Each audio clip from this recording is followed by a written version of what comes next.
PCC chief Govind Dotasra का सुजानगढ़ का दौरा है। होटल चंदन में सुजानगढ़ के कार्यकर्ताओं से वो फीडबैक ले रहे हैं। मंत्री बीडी कल्ला, भंवर सिंह भाटी उनके साथ हैं। उपचुनावों को लेकर यहां पर चर्चा जारी है। तो अहम दौरे पर सुजानगढ़ के पीसीसी चीफ गोविंद सिंह डोटासरा।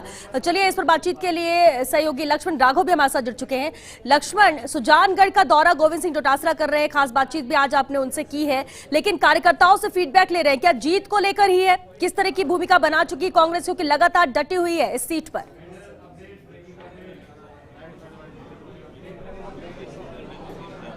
देखिए, निश्चित तौर पर हम देखेंगे 2-3 दिनों में यदि हम देखें तो कांग्रेस की जो नेताओं की बॉडी लैंग्वेज में एक परिवर्तन है, अग्रेसिवनेस नजर आ रही है।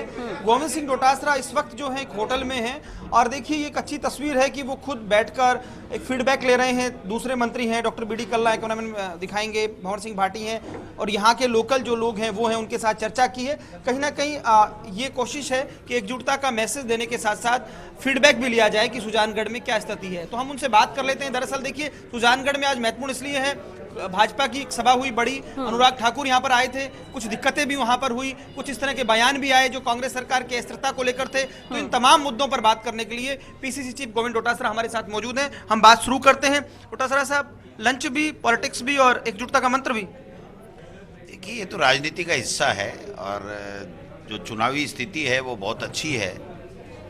यहाँ पर तीनों उपचुनाव में हम लोग जीत रहे हैं और सुजानगढ़ में तो माट साहब 40,000 के लगभग चुनाव वोटों से जीते थे, तो उससे भी ज़्यादा वोटों से मनोज मेघवाल कांग्रेस प्रत्याशी जीतेगा।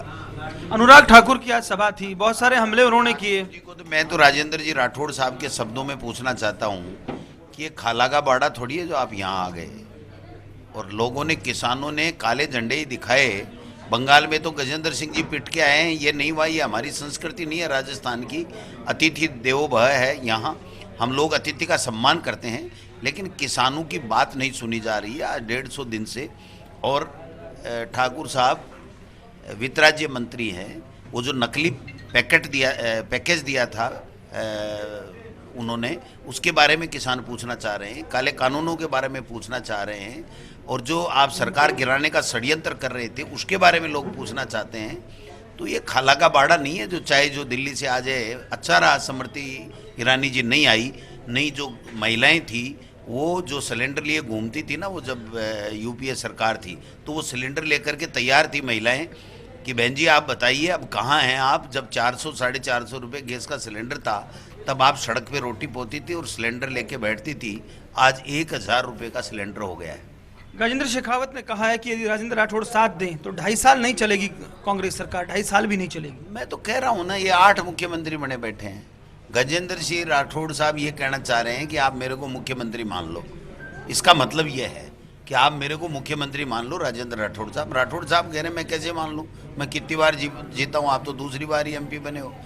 फिर वसुंधरा जी का मान मर्दन कराने के लिए उनके भतीजे को बुला रहे हैं। तो ये इनके आंतरिक इतना विरोधाभास है, इतनी इनमें आपस में झगड़े हैं कि विपक्ष की भूमिका भी नहीं निभा रहे हैं और 25 में से 25 सांसद देने के बावजूद भी ये एक फूटी कोड़ी राजस्थान को नहीं दिला पाए। किस मुंह से वोट मांग रहे हैं आज गजेंद्र सिंह जी और अर्जुन मेघवाल जी और ये जो यहाँ के जो सांसद है राहुल कसवा जी, किस मुंह से वोट मांग रहे हैं आप बताइए। इतना सब कुछ सामान्य तो कांग्रेस में भी नहीं है अध्यक्ष जी। यहाँ भी लेटर बम होते हैं, यहाँ भी एक मंत्री के पीएस को लेकर आज सोशल मीडिया पर बहुत सारा ट्रोल होता है, यहाँ भी जो है पुलिस कानून व्यवस्था को लेकर सवाल उठ रहे हैं। इन चीजों पर तो जनता जवाब चाहेगी ना। हमारी सरकार संवेदनशील है, अगर किसी के खिलाफ कोई बात आएगी तो वो कितना भी बड़ा आदमी हो उसके खिलाफ कार्रवाई होगी।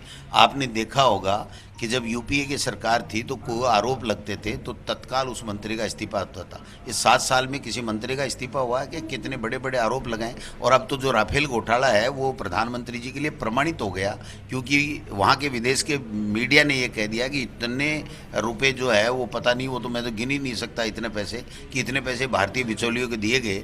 तो ये सब कुछ प्रमाणित होने के बावजूद गजेंद्र सिंह जी के जो सोसाइटी का केस है जिस प्रकार का आप सबको पता है, और अभी सरकार गिराने का षड्यंत्र कर रहे थे, वो सैंपल देने आए नहीं, तो वो भी एक मामला है। लेकिन ये कुछ भी इनके सब कुछ जायज़ है। बाड़ा पॉलिटिक्स को आपने ट्रेंड करा दिया, पूरे देश में ट्रेंड हो रही है। नाथी का बाड़ा ट्रेंड हो रहा है, अब खाला का बाड़ा आ गया, तो ये बाड़ा पॉलिटिक्स क्या नई पॉलिटिक्स हो गई क्या? नहीं, नई कोई पॉलिटिक्स नहीं है। नाथी का बाड़ा का मतलब है नाथी भाई जो विधवा होके भी अपने ससुराल में रही और उसने अपनी कमाई करके मेहनत करके फिर लोगों की सेवा करती थी और उसका हिसाब नहीं पूछती थी। तो नाथी का बाड़ा का मतलब है कि यहाँ कोई हिसाब नहीं पूछा जाता है क्या, जहाँ पे सब कुछ जो चाहो जो मिल जाता है। तो हिसाब पूछने वाले भी यहाँ बैठे हैं कि ये नाथी का बाड़ा नहीं है तो राजेंद्र राठौड़ साहब ये खाला का बाड़ा भी नहीं है कि केंद्र का मंत्री आ जाए, गजेंद्र सिंह जी आ जाए, फिर लोग पूछे नहीं भाई ये 3 काले कानून क्यों लाए। वो तो पूछेंगे, हमसे भी पूछते हैं लोग। और हम इसीलिए शिक्षकों को कहते हैं कि बच्चे हमारी प्रायोरिटी हैं। कोरोना काल में बच्चों की वैसे ही पढ़ाई खराब होगी, इसलिए आप स्कूल समय में पढ़ाइए और फिर अगर आपकी कोई समस्या है तो आप समय लेकर के हमको ज्ञापन दीजिए, हम आपकी सरकार की। और हमने किए भी हैं। आप देखिए जो कैंप लगते थे, जो प्रशिक्षण के कैंप लगते थे, दूर दूर बाड़मेर दूसरे ज़िलों में जाते थे, महिलाएं परेशान होती थी, उसको समाप्त किया। जो समय सारणी का था उसको किया।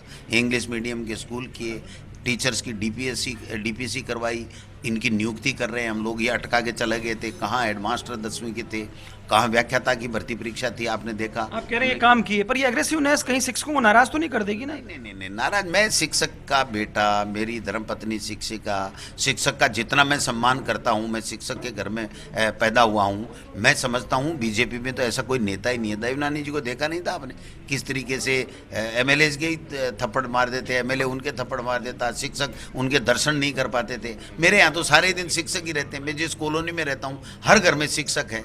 मैं रोजाना जयपुर में, आप कभी पता लगा लेना, डेली शिक्षकों से मिलता हूं और इतनी बार मिला हूं। मैंने तो सरकारी स्तर के ऊपर शिक्षा संकुल में शिक्षक संगठनों को बुला करके वार्ता की, उसकी समस्याओं का समाधान किए। एक भी शिक्षक संगठन ये कह दे कि हमारी ये समस्या है, आपने सुनी और आज से समाधान होने वाली थी, आपने नहीं की, तो आप मुझे बता दीजिए। ये तो बात ये थी कि भाई देखिए हमारी प्रायोरिटी क्या होनी चाहिए।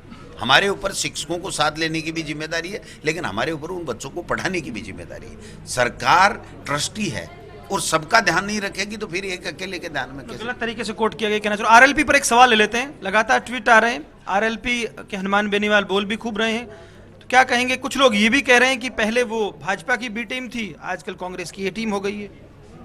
देखिए हमारा दूसरी पार्टी से कोई लेना देना नहीं है। केवल वो जो हमारे सुभाष गर्ग साहब हैं वो हमारी सरकार में शामिल है। इसके अलावा वो अपनी राजनीति करते हैं, लेकिन ये बात सही है कि उन्होंने एनडीए का साथ दिया, लेकिन उसका अपमान भी किया गया उनका, और किसानों का भी अपमान एनडीए के द्वारा किया गया। चलिए बहुत शुक्रिया। तो देखिए ये थे पीसीसी चीफ गोविंद डोटासरा। हमेशा की तरह राज्य उनके निशाने पर रही, कहा भाजपा जिस तरह से कर रही है वो सबके सामने है। वहीं अनुराग ठाकुर की सभा को लेकर उनका कहना था कि यहाँ जिस तरह से सरकार के अस्थिर करने की बातें हुई हैं, जनता ने जवाब दिया है, किसानों ने प्रदर्शन किया है, सबके सामने है, बेहद कॉन्फिडेंट वे नजर आए। लेकिन बात वही है, लोकतंत्र में जनता जनार्दन होती है, तय जनता को करना है कि कांग्रेस के साथ जाती है कि नहीं। कैमरा पर्सन रामनिवास गुर्जर के साथ Lakshman Raghav, first India news, Sujangarh, Churu.